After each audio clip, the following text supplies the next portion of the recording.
नमस्कार. माइंडस्टिक्स फाउंडेशन ट्रस्टमध्ये आपलं स्वागत आहे. चला आज एका इंटरेस्टिंग विषयावर बोलूया. वेल्डिंग. आता वेल्डिंग म्हटलं की आपल्याला वाटतं की हे खूप गुंतागुंतीचं असेल, पण खरं तर हे समजायला खूप सोपं आहे जर आपण याला एका मोठ्या कुटुंबासारखं म्हणजे एका फॅमिली ट्री सारखं पाहिलं, जिथे प्रत्येक फांदी एक वेगळी वेल्डिंग पद्धत आहे. तर आज आपण काय काय बघणार आहोत. आधी वेल्डिंग म्हणजे नेमकं काय ते समजून घेऊ. मग त्याच्या 3 मोठ्या फॅमिलीज किंवा शाखांबद्दल जाणून घेऊ.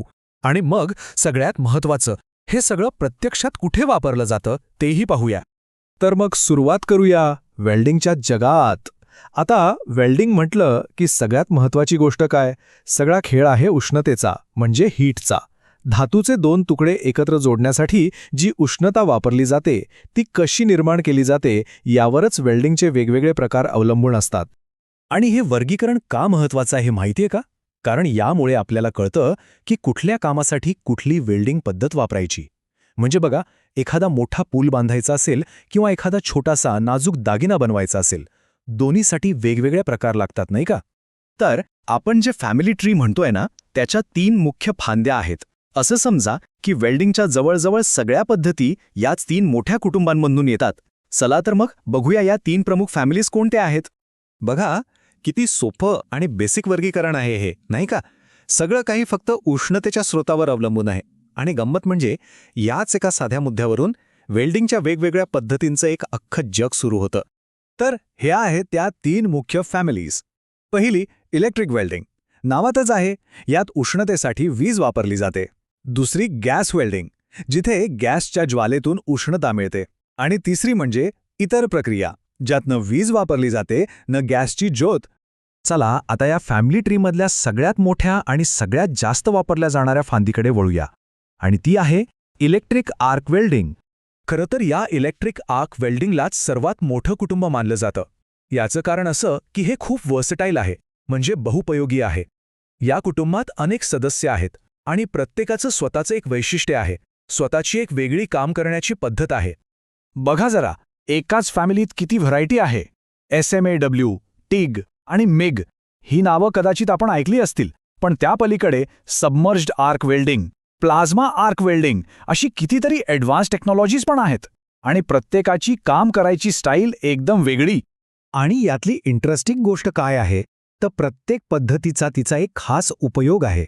उदाहरणार्थ TIG वेल्डिंग बघा, हे इतकं क्लीन आणि अचूक काम करतं की स्टेनलेस स्टील आणि ॲल्युमिनियमसाठी एकदम परफेक्ट आहे.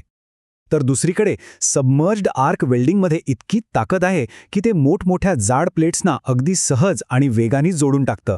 बरं, आता इलेक्ट्रिक आर्क वेल्डिंगबद्दल तर आपण बोललो. चला आता या फॅमिली ट्रीच्या दुसऱ्या काही महत्त्वाच्या फांद्यांकडे वळूया, म्हणजे आपल्याला पूर्ण चित्र स्पष्ट होईल. आणि या शाखा आहेत इलेक्ट्रिक रेझिस्टन्स आणि गॅस वेल्डिंग. इलेक्ट्रिक रेझिस्टन्स वेल्डिंगमध्ये 2 मुख्य प्रकार आहेत, स्पॉट वेल्डिंग आणि सीम वेल्डिंग. स्पॉट वेल्डिंग म्हणजे नावाप्रमाणेच एका ठराविक स्पॉटवर किंवा बिंदूवर जोडणी करणं. आपल्या गाडीची बॉडी बनवताना हेच वापरतात.